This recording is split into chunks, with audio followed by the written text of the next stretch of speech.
Good morning, and welcome to episode 4 of COVID Catechism. My name is Father Ryan Humphreys, and today we're talking about exorcisms and spiritual warfare. Remember, this topic, this series is not meant to be just the basics of Christianity or the basics of Catholicism. We really want to kind of reach out and give those of us who are looking for a little bit more as we're kind of stuck here in quarantine, a little bit more to think on. This is an opportunity for us to think on that. The reason I chose this topic really does boil down to the fact that my concern, personally speaking, that the biggest thing that we have lost touch with in the Catholic Church in the last, say, 75 to 100 years is the supernaturality of what we're about. When we have crises in the church, whatever they may be, all too many of us immediately go to what we might call a horizontal solution. And so we see bad bishops, bad priests, and the first thing we think about is psychology and legal policy and how we can get our lawyerliness on, and we need to think about programs and policies and possibly resources. We don't quickly enough think to what we might call the vertical dimension, the supernaturality of our faith. And the problem is, all too often we tend to think of the world and the world around us as really just a material world. We tend to think about it as entirely a function of what individuals are interacting with individuals, and we don't pay adequate attention to the real role that the grace of God, spiritual realities, angels, demons, and just the simple spiritual reality of the world in which we live. The fact that we are not merely in a material world. We are in a world where there is a spiritual dimension very, very active. And when we lose touch with that, we find ourselves in an entirely horizontal way of thinking, and then we begin to think about the church as nothing more than a place where social justice happens, or a community setting, or a place where we do this or we do that, as opposed to people who are genuinely actors for the Lord. Remember that St. Teresa of Avila talked about us having that Lord has no hands on earth but ours, no feet on earth but ours. And if we are not really at the depth of ourselves saying, Lord, I am at your service. Whatever you want from me, I will do. If that's not our disposition, then we are just playing the same game everyone else is playing. And one of my favorite quotations comes from a comedian, Lily Tomlin, back in the 80s, where she said, the problem with the rat race is that whether you win or lose, you're still a rat. And when we lose touch with the supernaturality of our faith, and we lose touch with the fact that what we are doing here is supernatural, that I'm not just a priest standing here at the altar lifting up some bread that then has a symbolic effect that's going to, when I reach a supernatural moment after my death, have some effect.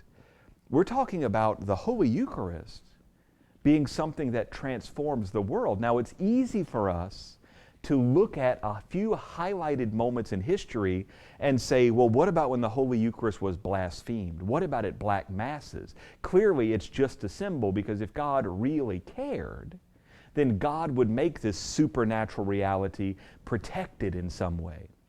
But we have to remember, what we're celebrating right now as I say these words is the sacred Paschal Triduum, when Jesus Christ himself came among us, allowed himself to be mocked, insulted, spit upon, put in a crown of thorns and in a purple robe, insulted, treated like dirt, ultimately killed, precisely in order to show that he is far beyond anything this world can do. None of those things can have any meaningful effect. No physical reality in this world can actually harm the soul of us. But the spiritual realities of this world can do all sorts of stuff. And if we pretend that they're not happening, it's no different than, one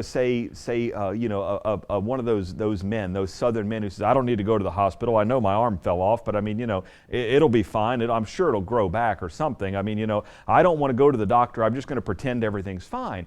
That's a kind of delusion that leads to where we find ourselves in the Catholic Church today.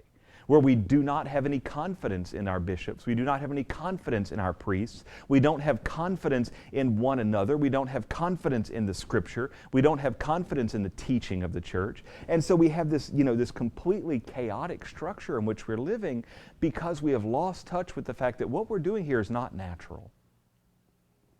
We're not Catholic because that bishop's a good bishop or that priest is a good priest. We're not Catholic because that person made a compelling argument. We're not Catholic because the church is pretty or the music is good. We're Catholic because that is truly God. Jesus, present in the Most Holy Sacrament, is God among us, fulfilling His promise to remain with us always, even unto the end of the age. And that reality transforms everything we do here. Because you know what? It's a whole lot more fun to go down to the Baptist. It's a whole lot more entertaining to go to the family church. It's a whole lot more feeling like I'm home and welcome and accepted at the Methodist church. It's a whole lot better to, in terms of my connections with people and my getting a good job, at least where I live, if I'm Pentecostal. It's a whole lot better for me if I want to, get into politics to be Mormon. It's a whole lot better to blah, blah, blah, blah, blah. Because there are material realities at play. But at the end of the day, the only thing that matters when it comes to religion is the supernatural reality. And so y'all, we could be in a church that is a hot dumpster fire of a mess, and we kind of are. But at the end of the day, the supernatural question is the only question that matters. And the reason I talk so much about exorcisms is because several years ago I attended one. I was present, not of my own will. I just kind of ended up being there through a series of coincidences. And I was at an event. I was at a large event, and there was the priest who was kind of the official exorcist priest of our diocese at the time. And he was there, and he had kind of stumbled into this situation where he was effectively trying to quash down what we might refer to as a dramatic incident, where there was a demonic expression taking place. And this little young girl, she probably must have been, 14, 15 years old. This was not her first encounter with this priest. She had had some issues with exorcism and demonic possession before, and there was an ongoing kind of connection with trying to deal with it. And so I stumbled into this situation where this little young girl is there, and several of her friends, and I think perhaps her youth minister, maybe her aunt was there, and they were all freaking out. They had seen some of these things before, but they were all freaking out. And there were a couple of security guards there trying to figure out, because this girl was screaming and pushing and throwing and raging.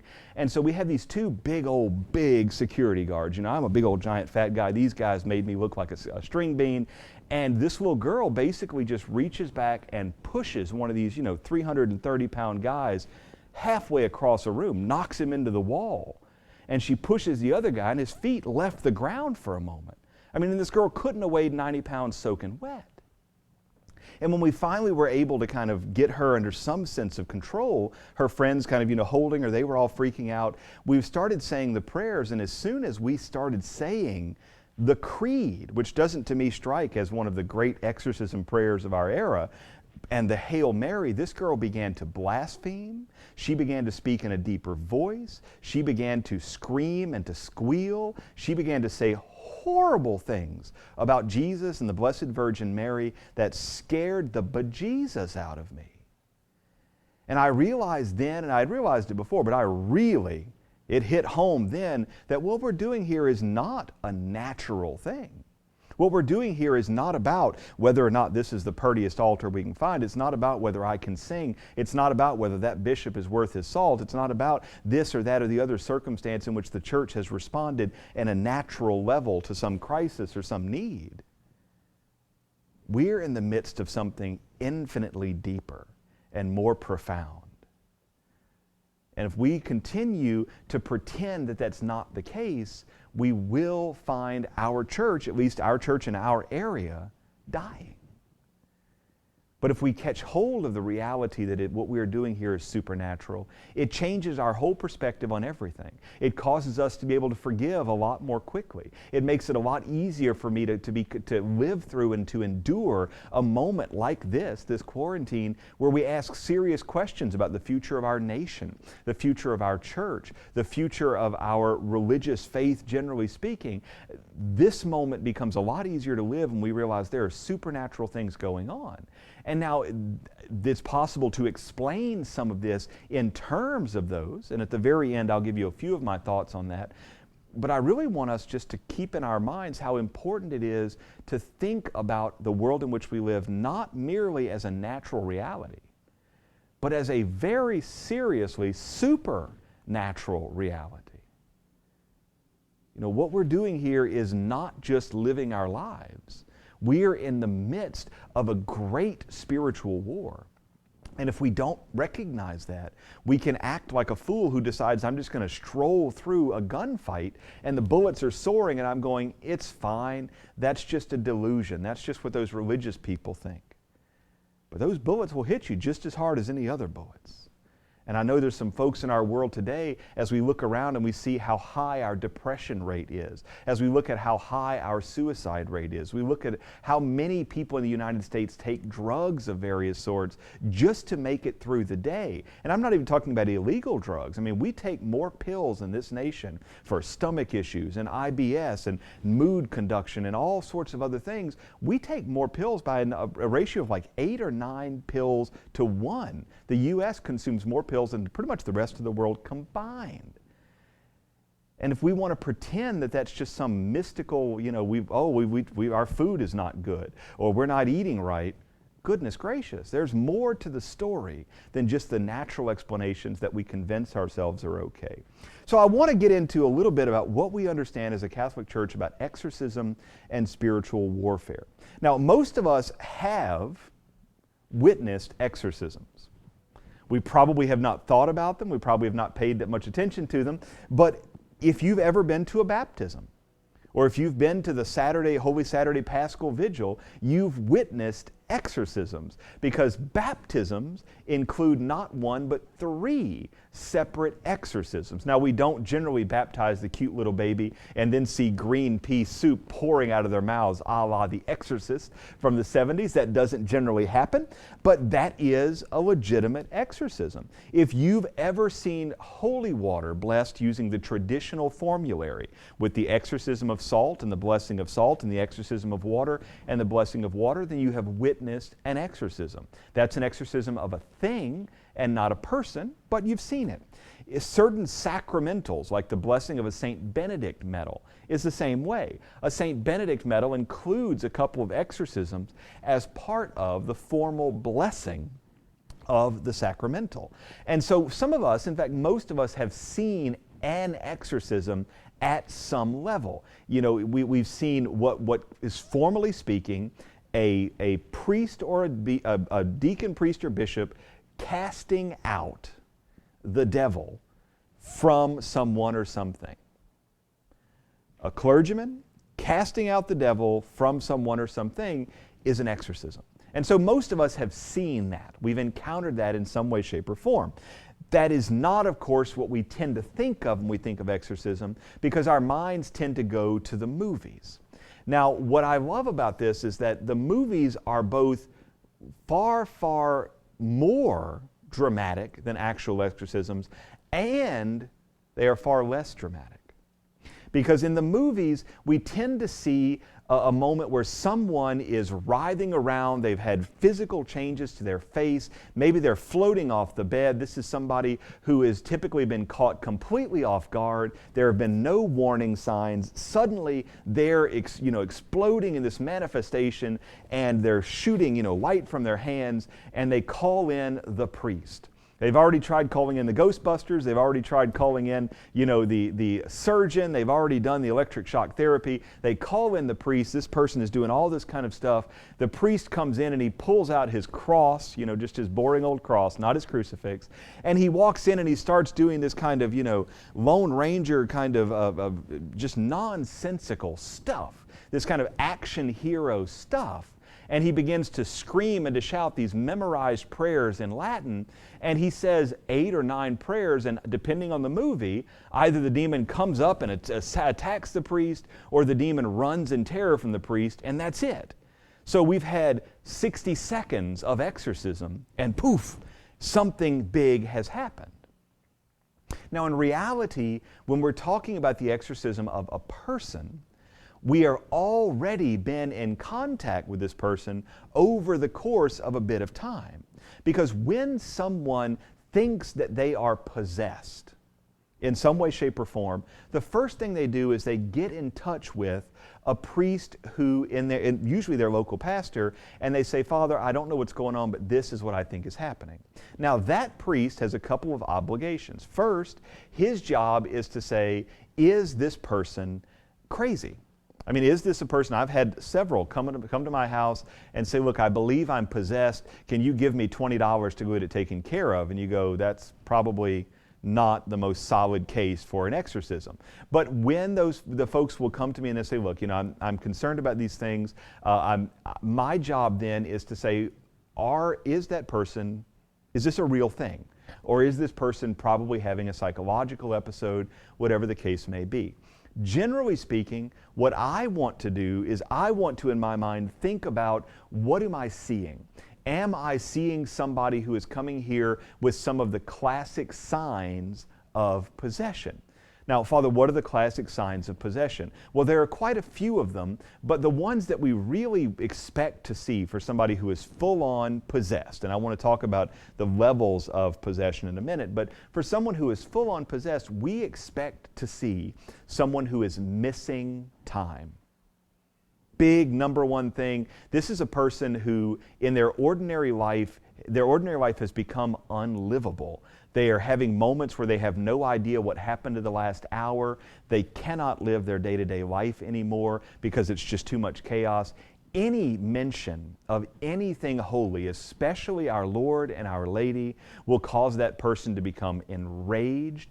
They will be experiencing absolutely uncontrollable mood swings that take them from being perfectly normal to, homicidal rage. Generally speaking, you'll also see some more mystical sort of things. And this seems crazy, but people will be able to suddenly and inexplicably speak foreign languages.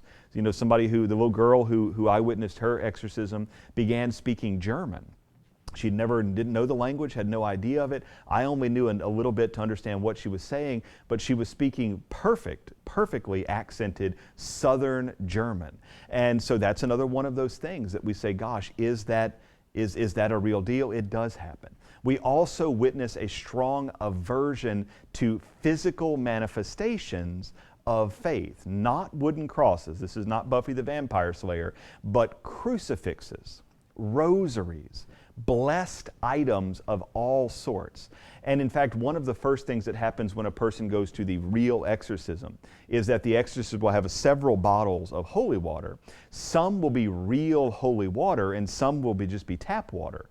And one of the ways that he knows whether this person is the real deal is when he sprinkles that person with water as part of the ritual, he will know whether it's the real deal or the fake water, and the person who is possessed will actually respond.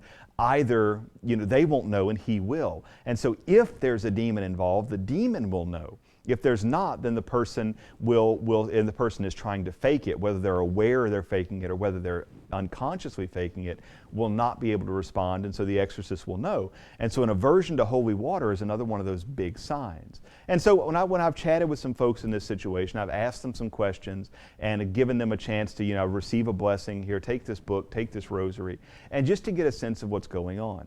Now let's backtrack for a second from that first step and say, what are the stages of demonic possession? Well, the first stage of demonic possession really does boil down to whether or not an object has become in some way cursed or haunted. Now this seems silly, where we're not talking about the movies with the doll, we're not talking about Annabelle, but we're talking about objects which from time to time can be associated with evil. So an object that is used for a satanic ritual, for example, will develop a kind of curse associated with it. And we're not talking about King Tut's tomb. We're not talking about, some kind of silly prophecy in a book somewhere. It's just that it just kind of makes you feel wiggy, and it gives you the wiggins. And this is generally the same sort of thing that happens with a haunted house. I've been to several, haunted houses where I've seen all sorts of creepy stuff, and the blessing of generally speaking, making holy water with the traditional formula,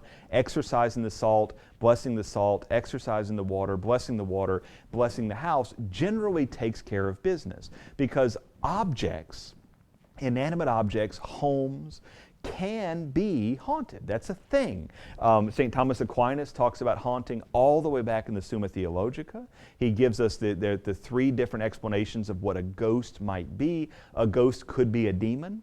A ghost could be a holy soul from purgatory that for whatever reason is experiencing part of their purgation in a way that interacts with us. Or it could simply be a phenomenon that we don't have an explanation for yet. For example, way back when the Northern Lights were thought to be ghost riders in the sky by Native American Indians, and we still have certain phenomenon that we don't know how to explain, so we think about it as paranormal or supernatural, and it just turns out that, EMF fields that are a result of having, living next door to a power plant can give you the wiggins, and so, it's not a ghost, but it sure did feel like one. And so we have kind of a basic understanding of inanimate objects. That's not generally what we think of when we think of exorcism, but technically any blessing of an object or a place falls into that category of exorcisms, and therefore it falls into that category of possession. Now, the 2 degrees that we talk about with a person we talk about obsession, I should say 3, obsession, oppression, and possession. So when we talk about someone having an interaction with a demonic entity of some sort, the very, very smallest category, the lightest category we talk about is obsession. This is when someone inexplicably becomes completely obsessed with something which they know is bad for them, but they can't seem to get away from it. This looks a lot like addiction. It looks a lot like somebody who has begun drinking or doing drugs or gambling or looking at pornography, and they find themselves just unable to think about anything else.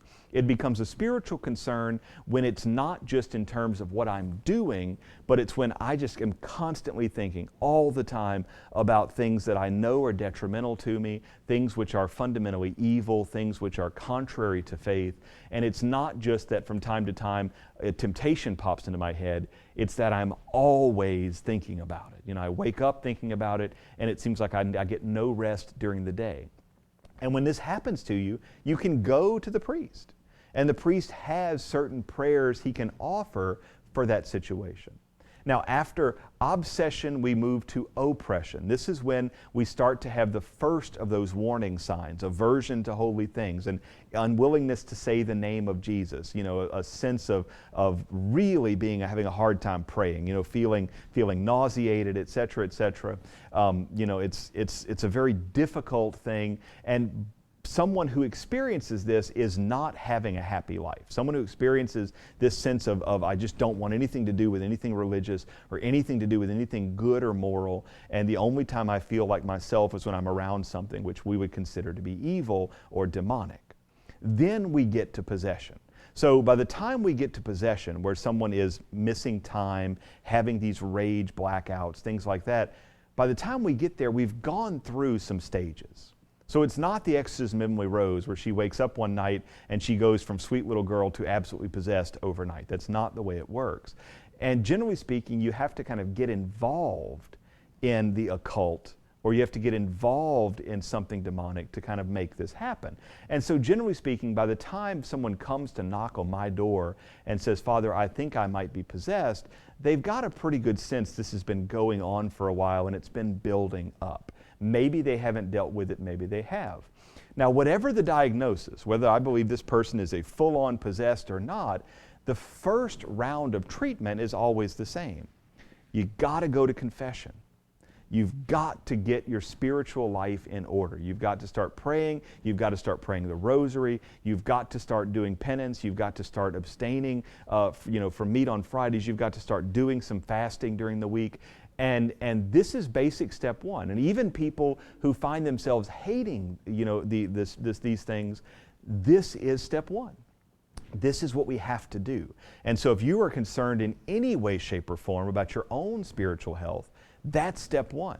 You've got to go to confession as soon as this quarantine ends. You've got to receive communion only when you're in a state of grace. You've got to be genuine and serious about praying every day. You've got to pray the rosary, and you've got to, really make a meaningful effort to do penance. Now that may be really hard, and for somebody who's possessed, it may be at the edge of impossible, but that's step one. For people on the obsession side and the lower side, that's going to be a big part of the equation. Because as often as not, people knock on the door and say, I'm possessed, and you say, when was the last time you went to confession? And they say, my confirmation or First Holy Communion. And so big part of the equation is just making a regular confession, y'all. Once a month, once every 3 months at the latest. Don't convince yourself that you can go to confession once a year or just, on rare occasions. It won't work. It's simply not the real deal. Now, once we talk about real possession, once we get to that point, we do have to, and if someone comes to me and I say they've got all the warning signs, and I tell them, look, the first step is to go do these prayers, go to confession regularly, then, and they say, look, it's still happening, then the next step is to move to the formal process of exorcism, which involves talking to the bishop, getting the bishop's consent, getting the bishop's instruction. The bishop will then assign an exorcist. That person will develop a relationship with that exorcist and probably go to them, 40, 50 times. During which the exorcist will start with some simple prayers, some simple conversation. It's not psychological counseling. And that person will also be expected to go do some basic medical treatment. We need to know if they're epileptic. We need to know if it's schizophrenia. We need to know if they have, chemical disorders in the brain that are imitating what could look like a possession. And so within the church, the way it works is that we want to be super aware of all the supernatural things going on, but we also want to treat the entire person. Remember, any religion that is truly worshiping Jesus Christ, who is truly God and truly man, must be a religion oriented toward that which is truly divine and truly human, that is spiritual and truly physical. And so we have, exorcisms include both components. You've got to go get some medical treatment, and just to make sure, and then you're going to have a specific assigned exorcist who's going to be operating under the authority and instruction of the bishop. You can at home say basic exorcism-like prayers, like the prayer to St. Michael the Archangel. That's really good. That puts us into an area that we call spiritual warfare, which is an extension of the Church's teaching on exorcism, but is not really the exact same thing. And so when it comes to that kind of stuff, let's move a little bit away from what exorcism is and that kind of thing, and into what most of us are going to actually be using in conjunction with it, which is the idea of, I want to recognize the spiritual battle taking place. I know I have a guardian angel. I know that there are demons who are making it their business to see that I am tempted and that I lose my soul. Both of those are scriptural ideas. And so what do I do? How do I deal? Well, it turns out that the church has for a very long time been very, very interested in us seeing ourselves as warriors or soldiers for the Lord. We are, each and every one of us, by the nature of our having received the baptism, or the sacrament of baptism, the sacrament of confirmation, and the sacrament of Holy Communion, are fully members of the church. We are soldiers and warriors for the Lord, and we are specifically called upon with a mission to do what the Lord wants us to do. And we fight not with our strength, but we fight with His strength. We fight with His power. And the grace that the church gives us in the sacraments is far, far more powerful than we generally tend to be aware of. And so when we think about spiritual warfare, we are not talking about something that is just for a handful of people. We're talking about something that's a reality for all of us who are trying to live the Christian life. The basic notion is simply that we recognize the spiritual war taking place, and then we are docile. We wait for orders. We wait for instructions, to continue the military metaphor, and we say, Lord, what do you want me to do? Now, modern day spiritual warfare, generally speaking, means exactly the same thing it means in the exorcism component. Making a regular confession, making a regular Holy Communion, only receiving communion in the state of grace. It means saying, it means praying every day. It means doing penance. It means doing works of mercy. It means being obedient to the moral law. I mean, this is basic Christian living. And when we talk about spiritual warfare, we're generally talking about fighting those parts of ourselves and fighting temptations. Some of us are going to be called to be associated with specialized kinds of the spiritual life, with specialized aspects of the spiritual life. Some of us will be called to be mystics. We might witness Jesus appear to us. We might hear the voice of the saints or the angels speak to us. Some of us might be called to very specific kinds of redemptive suffering, for example, like St. Teresa of Lisieux. Some of us might be called to be involved in teams working with clergy to perform exorcisms or to work with those who are oppressed or who are obsessed. That may happen, but for the vast majority of us, we're not going to be in that boat. We're called to live the ordinary Christian life and to be docile to what the Lord wants of us. And for us, spiritual warfare is a kind of a language that we can use to talk about how we fight off our own temptations, or rather our own bad impulses, and to fight off the temptations for others. Now, it's become more interesting to listen to. It's become more popular in terms of spiritual writing in the last 100 years, in large part because Pope Leo XIII penned 2 different prayers to St. Michael the Archangel, and then insisted that all masses end with what he called the Leonine prayers, which were 3 Hail Marys, a Hail Holy Queen, the prayer to St. Michael the Archangel, a little simple collect, and I've missed one in there. The 3 Hail Marys, a Hail Holy Queen, a simple collect, the prayer to St. Michael the Archangel, and then the invocation of the Most Sacred Heart of Jesus. And these are called the Leonine prayers. And so if you attend Mass with me at St. Edward, we say those prayers. If you attend Latin Mass, usually they're said at the end of Latin Mass, and more and more priests are kind of including them in their ordinary parish life. But St. Leo had a mystical experience and became very, very concerned for the state of the church. And so he wrote these prayers to St. Michael the Archangel that were very, very deliberately associated with the fact that the world is always at war and the end is coming nigh. Now, that was 120 years ago. We don't know when the end will be, but we know that we're supposed to be living as if the end were right now. And so spiritual warfare is something that we have to be a little cautious with. We don't want to get into our heads the idea that everybody is in some kind of great spiritual battle and every one of us is called to be a warrior in the same way. I grew up in kind of charismatic communities, and a lot of the charismatic folks want to think that you need to have spiritual warfare as a giant part of your spiritual life.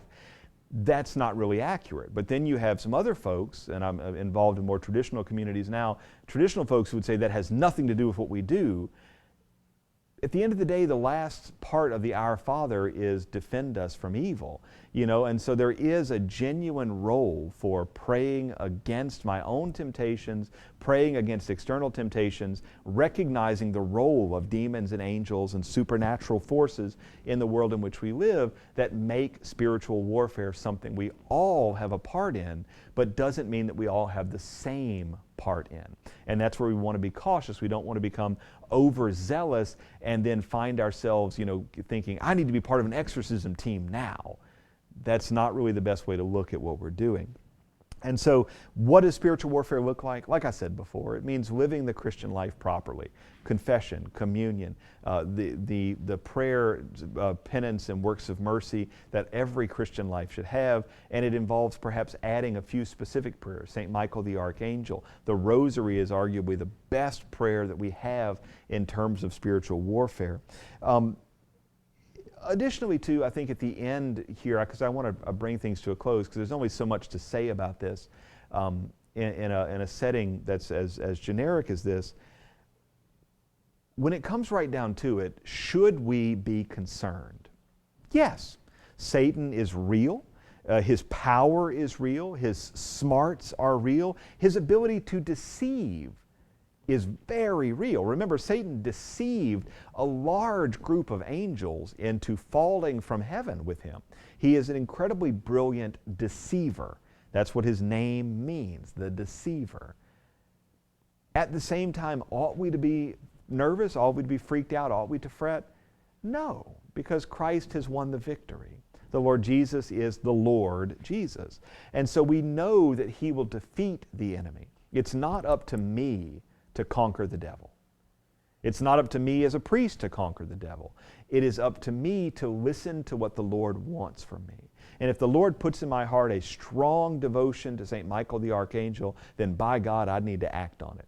And if the Lord tells me, look, you just need to live a Christian life, raise your kids and do that, then that's the direction I need to go. I don't need to get into my head an idea that because I have a morbid fascination with angels or demons or whatever, that I then have a vocation to be an exorcist. And that applies to lay people and priests alike.